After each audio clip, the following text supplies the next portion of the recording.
How come it is that spiritual and religious verses are so weird? If you've read a lot of them, you think this is strange stuff. It cannot be understood without processing, thinking it through. Jesus the same way, although a lot of people try to treat some of his stuff as plain language and they ignore other things. There is a process to understand what is there, and across the board, it's going to be consistent. I found a way to find it, but what we have to do is interpret every verse, and we'll use one exact procedure regardless of where in the world that verse comes from. We'll give it the same treatment, nothing different. I'm going to show you something. My name is Dan Paulson. Welcome to the channel. Let's resolve that in this video.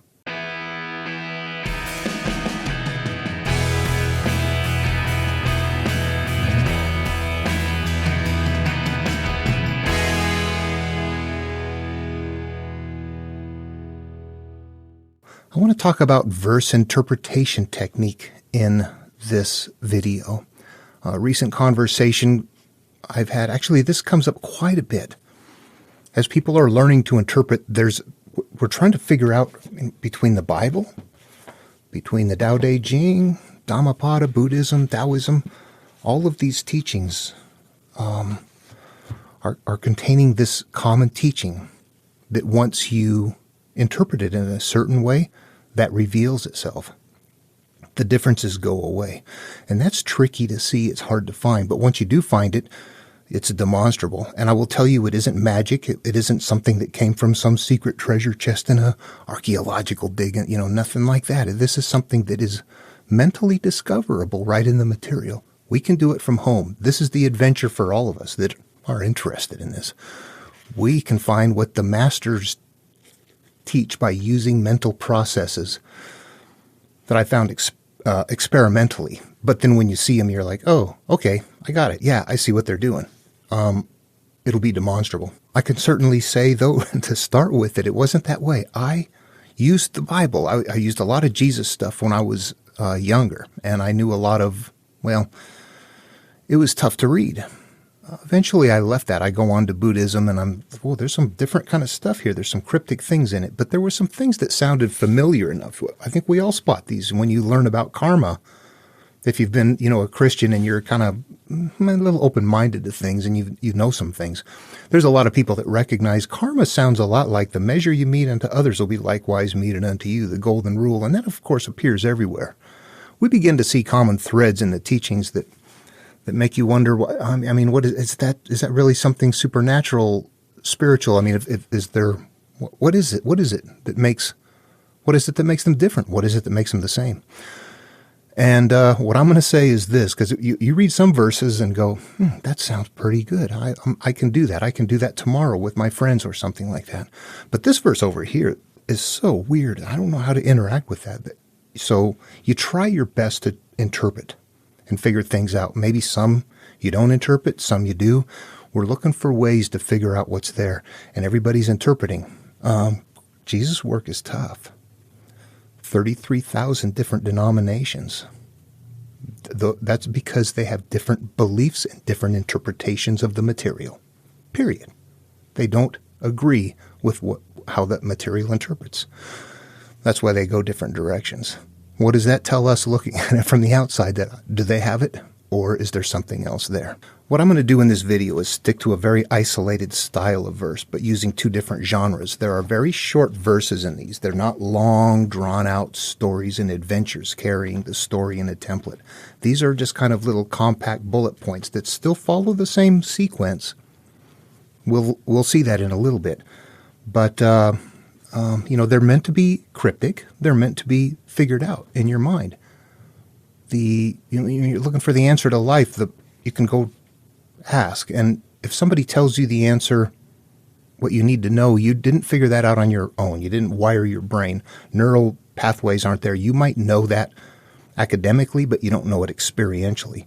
If you're really desperate looking for answers and you ask and they tell you something cryptic and you're like, oh my God, what do I do? When you're thinking about it and trying to figure it out, you're actually wiring your brain. When you get done, not only will you know that, but without paying attention, it'll be a part of you in the background. It'll become a part of who and what you are. It will become experiential then instead of simply academic. We learn that about this and go, okay, let's give that a shot. How does it work? And before I get into this, though, I'm going to take you on a trip on a homemade verse of mine and show you exactly what I found. Oh, before I go on, I want to state the question about how do you know which verses you need to interpret and which ones you don't? I'm going to contend we have to give every one of them the exact same treatment, that every one of them is going to need to be interpreted, that none of them are going to be plain language. Okay, let's get into my example here. This is an anchored ship cannot sail. And if we looked at this right here as a verse, as some sort of a spiritual teaching verse, a literalist wouldn't get anything out of it. They would just think, well, you put a boat in the water with an anchor out, it's not sailing. That's the literal meaning of this. However, if it's in a body of work that is being used to carry a different meaning, then these suddenly become analogous terms for something different. They become analogs. And what we learn if we're on a personal path and we kind of recognize this material, at some point we begin to recognize, oh, I'm the ship. I'm the ship. That represents me. We've made that connection. Ah, I see. And I'm holding on to something. And the ocean, the sea where I need to sail, I'm not free to sail. Okay, I get that. Or someone else might look at it and say, well, I was an orphan. I had nothing at all. My life was scattered. I had no port to stay. Hanging on to something is desirable. I need to stay in port. We actually have two different interpretations right there, where one of them says it's a good thing to let go so you can sail. The other one's a good thing to hang on so you can stay secure. Both of those sound good. What's there? Which one's right? Right here is where we see the divisions in, well, Christianity, actually all religions. When it comes time to interpret these, if there is not a certain procedure being used, you can get various interpretations from people. They're doing their best, but there is a process that if we use it, we fix to it, and it doesn't allow us to go all over the place. We should, if we're doing this the same way mentally, we should be coming up with the same results. Where we might have different paths to get to where we want to go, but we're looking for inner peace. We're looking for, in this material, nirvana, better flow in the Tao, the kingdom of heaven within. We're looking for a state of being. At this point, I'm going to revert very specifically to my earlier work with Buddhism. And I was in Okinawa for 3 years, in Okinawa, Japan. And I worked with a Buddhist monk there for a while, a guy that just kept telling me, make it about you, make it about you, make it about you. And it took a long time for me to figure that out. I just thought he meant make it about my life. And I'm like, yeah, okay, I'm doing that. I had no idea for a long time what he was saying. Okay, so here's how I'm going to interpret this verse now. I realize that it's about me, my life, my psyche, the creation of me, my existence.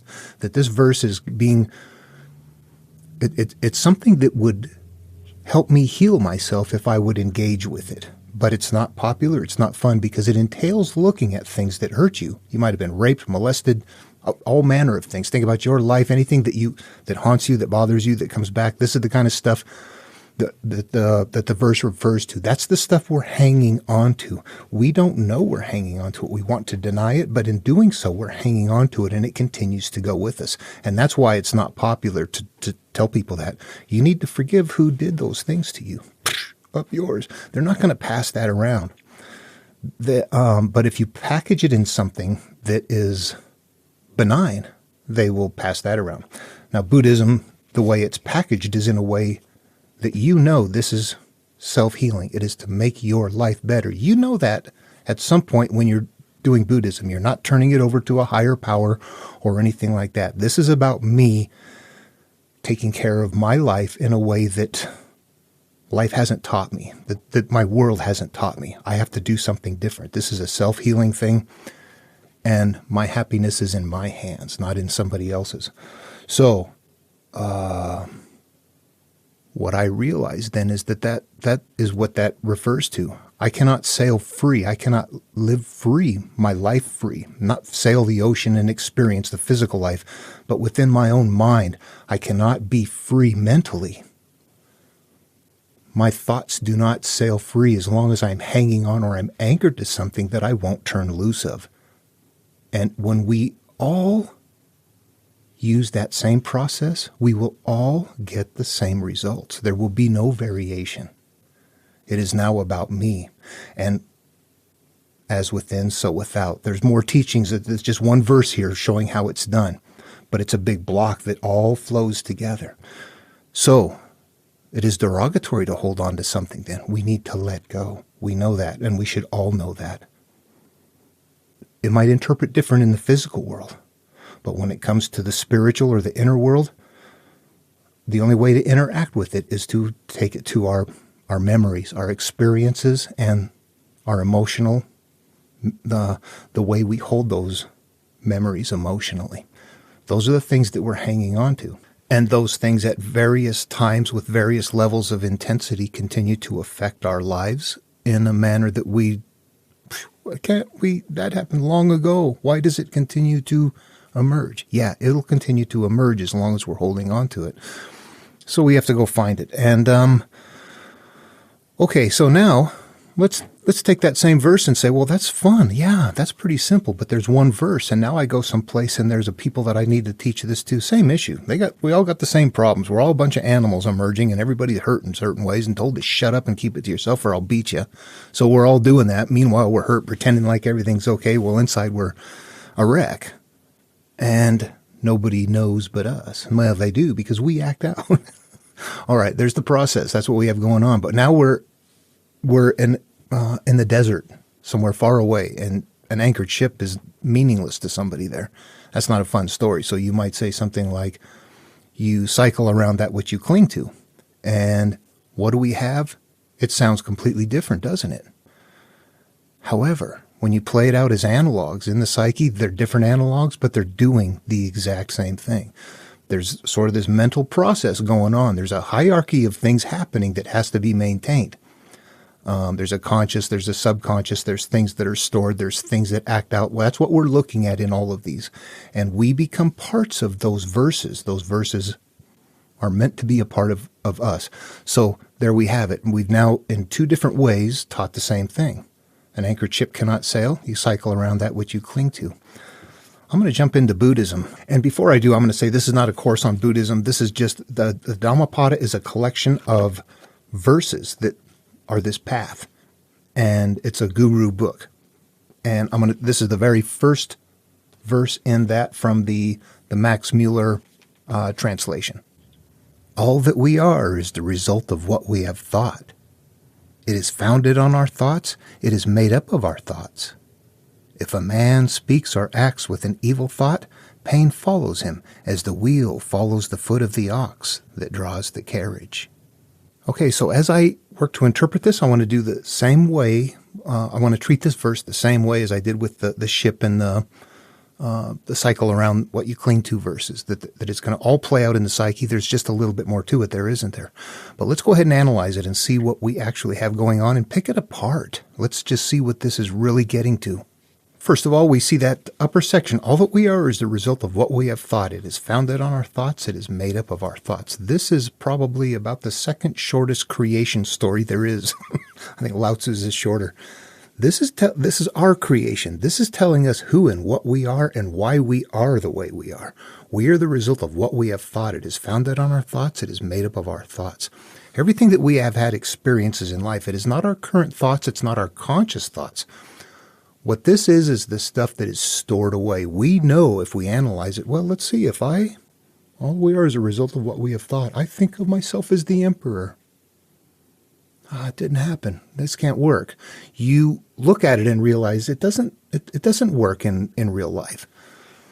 It can work to some degree. I can think, I would like to become a merchant. And you work towards that. Things like that are possible, but to go outside of the realm of reality, suddenly it doesn't work. So it has to be something that's pretty grounded. So in order to just say all that we are is a result of what we have thought, you would have to say then it can't be about what you consciously think at all. It can't. It doesn't fit, period. So it has to be something different. It is what we have stored, what we have thought, what we have experienced, and what we have decided that experience is. Good, bad, different, hate, love, whatever. That is what we are. We are now this bundle, this massive life experience. Creation right there. Move on to the next one. If a man speaks or acts with an evil thought, pain follows him, as the wheel follows the foot of the ox that draws the carriage. Now we get into where we start looking at the analogs. And what do we have here? We have an evil thought, wheel, foot of the ox, carriage. Yeah, follows, pain, follows. Okay, so what is happening here is this is our cycle. This is telling us that what we have inside of us, that evil thought sort of a thing, that is not, I'm thinking evil. Evil is what is evil to my life. It's an analog. All of these are analogs. So when it says sin or evil or something like that, it doesn't mean that you are sinful or evil. It means that what is inside of us, residing in us, that we don't want to deal with, is hurtful. Period. So if this evil thought is something that has happened in the past, it might even be, oh my God, I'm ashamed.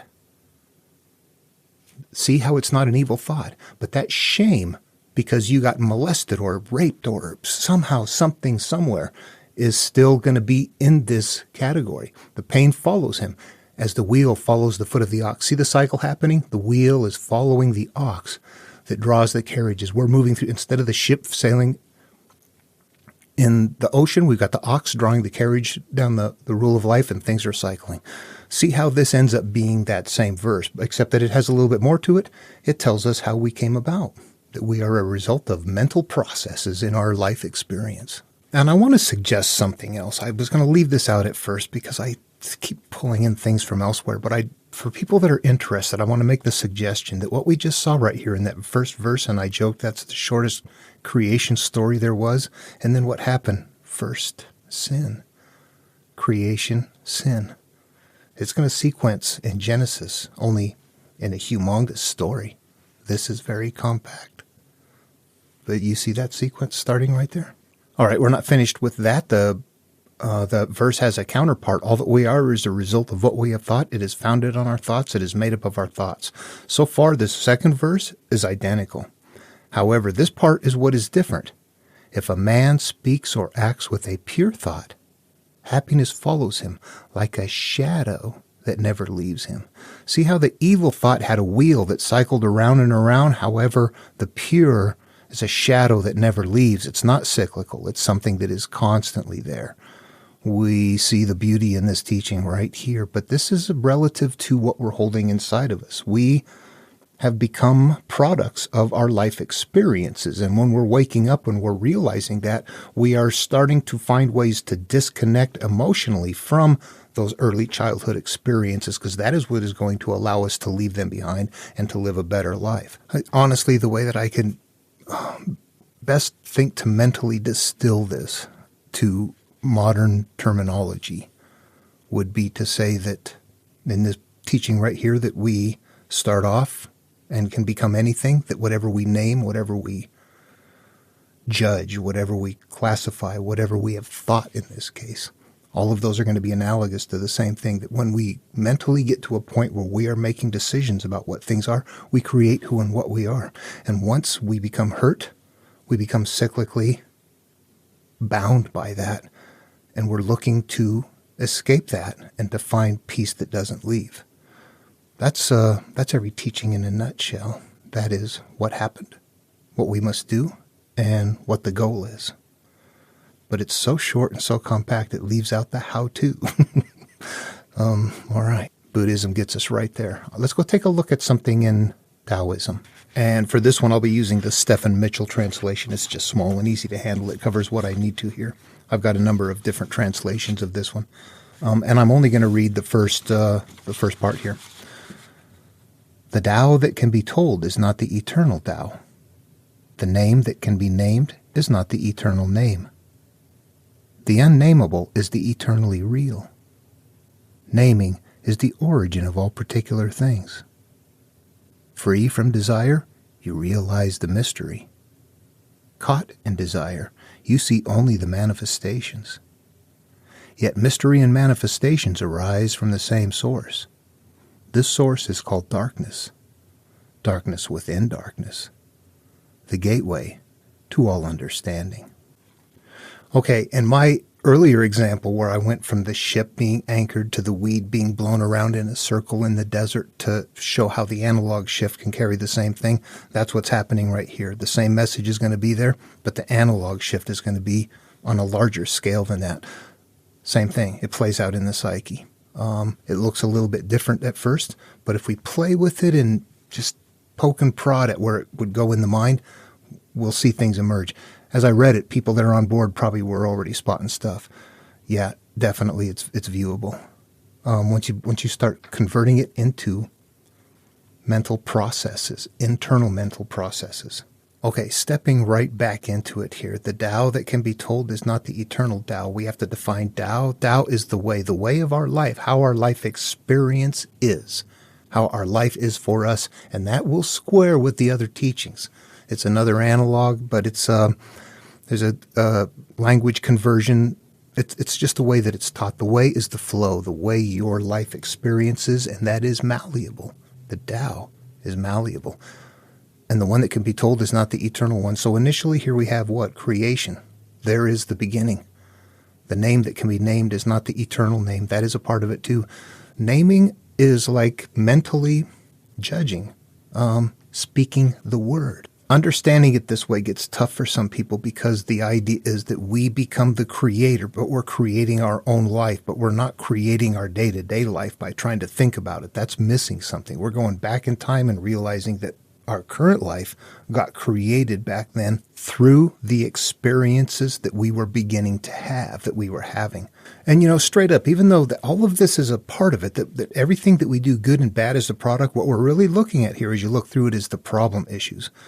So we just want to nail down looking at naming things that basically what that is having a memory and having an emotional charge to it, how you feel about it. Is it shameful or something like that? And then put away. That right there is what is named. And ultimately, even though this is an analog, it's almost kind of pretty spot on. We created that.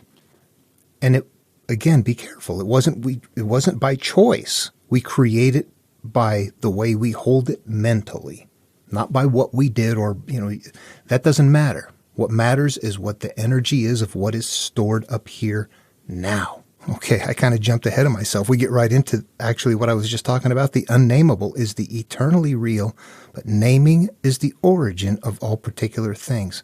You notice they didn't say sin or something like that. It just says naming is the origin of all particular things. It doesn't come emotionally loaded with baggage. This particular teaching is still there. The analogs, particular things, sins. Yeah, the stuff, whatever, all of it. So what did we have here? We just had creation and first sin again. Yeah, it seems very spot on. I can't claim anything except that I see it there. Interesting. All right, and then where does Lao Tzu take us in the Tao? Free from desire, you realize the mystery. Caught in desire, you see only the manifestations. So right there, desire, that is what we cling to. That is what we're holding on to. Desire is hanging on to. When you are hanging on to something, caught in desire, you see only the manifestations. There's our cycle right there. Caught in desire, you see only the manifestations. You are now seeing the physical reoccurrence of what you are hanging on to. However, before that, it says free from desire, you realize the mystery. You are not attached to that. And then it goes on to yet mystery and manifestations arise from the same source. This is, yes, they come from within us. The source is called darkness, darkness within darkness. That's not the outside. They're telling us to look inside. And it actually sounds like the darkness within darkness. There's two locations there, and that squares with other teachings. You can turn into the mind, but then there's another place inside of your mind that you have walls up against where the issues are that you have to go there as well. That is where you're going to find the issues and the gateway to understanding. Right there, it just told us to look inside. The gateways are going to be there. Jesus even has a narrow gate where only the solitary or elect, depending on your sources, will enter into. Meanwhile, outside the narrow gate is all of the all of the outward-looking ways that lead to anywhere, right? That don't lead to understanding. Which actually then brings me to the next part, because you're going along thinking, well, these verses from these guys, they are known right up front to be cryptic. You're supposed to figure them out. They're old. They're mysterious. They contain something in them. But you know that it is a pathway for me to self-heal, that it is for me to take control of my own destiny in life. You grab the works of Jesus out of the Bible and you go, oh, that doesn't sound the same, does it? I think we know that that Abrahamic descended, certainly Christianity, the idea is that you turn your sins over. You, by accepting Jesus Christ into your heart as your personal Lord and Savior, that stuff is washed away. I was a little kid. I tried that. It never worked. Stuff still didn't matter what I did. I had to do something different. So the idea that this material might be nested in there you have to look. You look at it and realize, yeah, those similarities are there. That whole measure you meet is kind of verbose compared to karma, but I think there's something there. Let's go take a look at it. And let's see what emerges here. And this comes from the NRSV, Matthew 7, 1 and 2. Do not judge so that you may not be judged. For with the judgment you make, you will be judged, and the measure you give will be the measure you get. How different does this sound? It's incredibly different. I'll tell you right off, we didn't start here in Jesus' work with a creation bit. It's in Genesis. Jesus' work is included in, so Genesis already has creation covered. They're not going to have another creation. So this steps right into what teaching squares with what we just learned from Buddha and Lao Tzu. Again, these are going to play out in the psyche completely. What we're judging is the same as naming or thinking, everything that we have thought, everything that we have named, everything that we have judged. We are judging so that you may not judge. When we judge something, it gets put away in a certain quality, a certain memory, and a certain emotional state. For with the judgment you make, you will be judged, and the measure you give will be the measure you get. Because of this way that the emotional state is there, it's going to cause that emotion to continue to trigger out of you. It's like a demon inside, or a weed in the garden, skeleton in the closet, something like that. It is an issue that is resolving. For the judgment you make, you will be judged, and the measure you give will be the measure you get. Remembering this is not in the world. You can go give somebody something, you may not get it back. People may do things to you that you didn't ask for. We look and say, well, this doesn't exactly work like that. It can't work in the physical world, because if I hand you something and you don't hand me something back, equitable or something, this doesn't make sense. Unless you play it out in the psyche, then again, it makes 100% sense. It works again. It is what we are putting away, what we're classifying in life, that continues to act out in our lives. And it is under those emotional terms. Yeah, same thing that we just learned from Buddha and Lao Tzu, that naming the sin, the bad thoughts, the stuff that's cyclically reoccurring, the judgment, we've judged something, it's going to continue back. It's not about the physical world. It can be, and there's a measure of it that does function there. But if you want 100% functionality, you have to play it out in the psyche as component parts of something that is happening that is, it's interactive. It is interactive, mentally interactive, that is effective in changing our life. That's demonstrable to anybody who looks and says, yeah, I see that. And it's effective, it works. Okay, what I want to say in this video, there's a couple of things. One of them is that I want to demonstrate that when you treat these verses all in that exact same manner, you begin to extract a core template that is the same across the board, no matter where you go. Is that an accident? Maybe.